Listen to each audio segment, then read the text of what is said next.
Hey everyone, मेरी शुरुआत हुई कान्हा जी के दर्शन के साथ। फिर दर्शन करने के बाद मैं मेरे हस्बैंड वृंदावन गए हुए थे, तो मैंने उनसे भक्तमाल मंगवाई हुई थी, तो भक्तमाल लेके आए थे, तो मैं उसको देखने में भी थोड़ा व्यस्त हो गई। और मेरी एक फ्रेंड है जो श्री श्री कृष्ण भगवान की बहुत बड़ी भक्त है, तो उसने भी कुछ बुक्स मंगवाई थी, तो मैं उनको देखने में लग गई थी।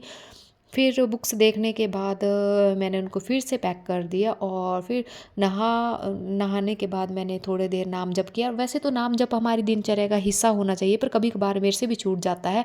फिर हस्बैंड वृंदावन से रज लेके आए, तो मैंने उसका तिलक लगाया अपने अपने आप को। फिर हस्बैंड ने कान्हा जी को नहला दिया था और उनको नई ड्रेस पहना दी थी, बहुत ही सुंदर लग रहे थे। और उनको भोग लगाने के बाद हस्बैंड ने ही एक्चुअली भोग लगाया था, मैं तो सिर्फ पूजा करने के लिए बैठी थी। और भगवत गीता भी मैं वैसे डेली पढ़ने की कोशिश करती हूँ, पर कभी कभार जो है छूट जाती है।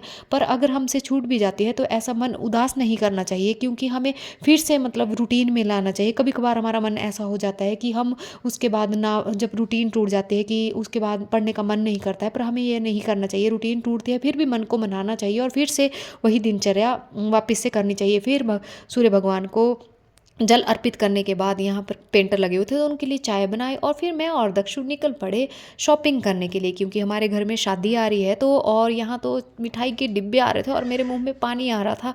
और फिर हम पहुँच गए शॉपिंग करने के लिए कीरतपुर की मार्केट में। और ये पहली ही दुकान है और बहुत बड़ी शॉप है कपड़े की। और यहाँ पे हमने कपड़े वगैरह खरीद के फिर दक्षु यहाँ इंजॉय कर रही थी, अपने दादाजी के साथ बैठी हुई थी। और फिर हमने कपड़े वगैरह ले लिए। फिर मैंने और दक्षु ने थोड़ी सी मस्ती की साथ में। और फिर हम ज्वेलरी की शॉप पे, नहीं नहीं सॉरी सॉरी, ज्वेलरी की शॉप पे नहीं, फिर मैं पहुंच गई कुलचे वाले की ठेले पे। और मैंने वहाँ से कुलचे लिए। और ये सबसे बड़ी बात, यहाँ पे सफाई का बहुत ध्यान रखा जाता है। फिर हम पहुँच गए ज्वेलरी शॉप पे और फिर हमने थोड़ी सी शॉपिंग ज्वेलरी की भी कर ली। दक्षु को भी ज्वेलरी थोड़ी आकर्षित कर रही थी। दक्षु का भी मन हो रहा था कि मैं भी बड़ी बड़ी ज्वेलरी पहनूं। फिर पहुंच गए हम यहाँ जेंट्स सेक्शन में। फिर वहाँ से हमने जेंट्स के लिए कुछ कपड़े लिए और फिर हम चल पड़े घर के लिए। मिलते हैं नेक्स्ट ब्लॉग में, बाय बाय।